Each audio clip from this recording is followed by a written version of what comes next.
Video number 2 on this 2007 Prius that had a leak that I looked at before. So a quick recap, if you're the first time watching this video, there's my sticker with my name on it. There's the date I first went to it, back on 11 of 2019. And here's my last date on the 3rd month of 2021. And in my notes, I wrote down I suspected a evaporator, but I couldn't prove it because no matter what I did, I could not get it to leak and pick it up with a leak detector.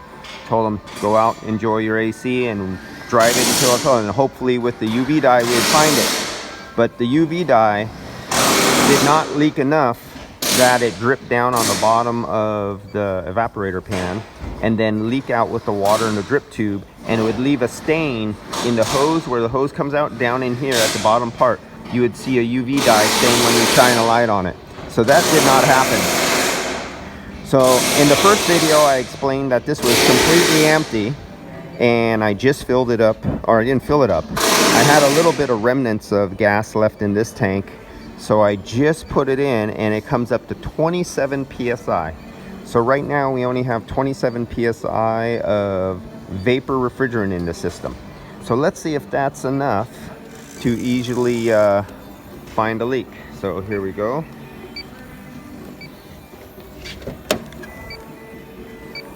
Okay.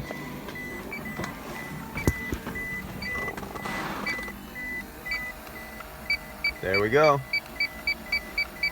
Bingo. We got an evaporator. So that was easy. Now, I did this before and I did it from underneath the dash, and I went down the fan area. I went up the drip tube from underneath the pan of the car underneath. Nothing would turn up a leak. I did a vacuum decay test on this vehicle before, passed, no problem. I did a high pressure nitrogen decay test on this, passed, no problem. And that was only a couple months ago.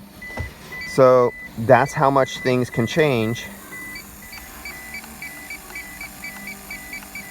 And then you could take a picture of this and give it to your customer and let them see, or take a short clip video and show your customer, you know, this is a refrigerant leak detector.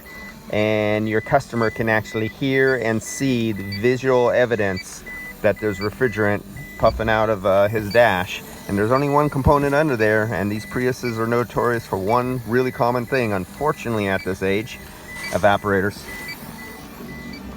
So that's the end of, oh shoot, that's the end of the diagnosis there, except for, now, is the compressor damaged? We don't know that because it ran low on refrigerant. So sometimes the compressors will take a dump. They don't like being ran low all the time. Sometimes you get lucky and you could do it a few times.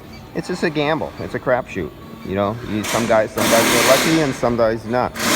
So remember that combination switch, 4-wire, has low pressure, high pressure cutoff. So there's guys who read things out of books and out of Toyota TSBs and stuff like that, and they say, oh, they protect your compressor when your refrigerant runs low on. When refrigerant runs low in your system like this, 27 PSI, there's absolutely no refrigerant. There's no liquid refrigerant in here to cool off and protect your compressor.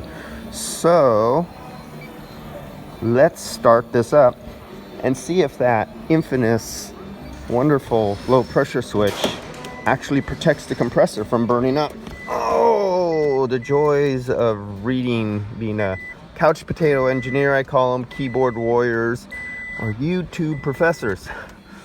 But we didn't hit 44 PSI. Now, if we hit 44 PSI, definitely it'll close the contact. And we'll still have no vapor or no liquid in there, but that's enough. So this time it's at 27 PSI on low temperature. And probably not until I bring the temperature up to pressure, up to 44 PSI or 42, will it kick on. Yes, correct. So now, what would happen in this situation is I now have 27 PSI in there, and it went in at roughly 70 degrees. So if I were to turn this off and then run this vehicle, take it somewhere where it's hot, like 80 degrees, and you have the heat of the engine and the heat of the dash getting hot from the sun underneath, and I raise that vapor refrigerant pressure by the heat of all the components, that vapor refrigerant would expand. But unlike a balloon gets bigger, nothing could expand, so the pressure would go up. So what would happen in this situation is that this vapor refrigerant that's at 27 psi at this temperature right now, when heated, can go up to that 42 or 44 psi, enough to close the contacts on the switch and command the compressor to go on and start running. And it would not shut off once it started running, because it already got the command to turn on, and the refrigerant would already be hot. And it would actually scavenge what other refrigerant there is on the low side, pull it down on the lower pressure, add it to the high side.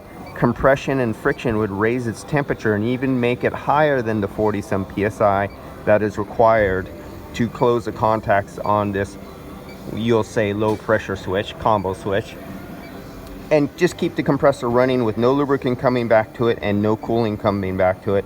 And that's how compressors die. All right, guys, I'll see you later.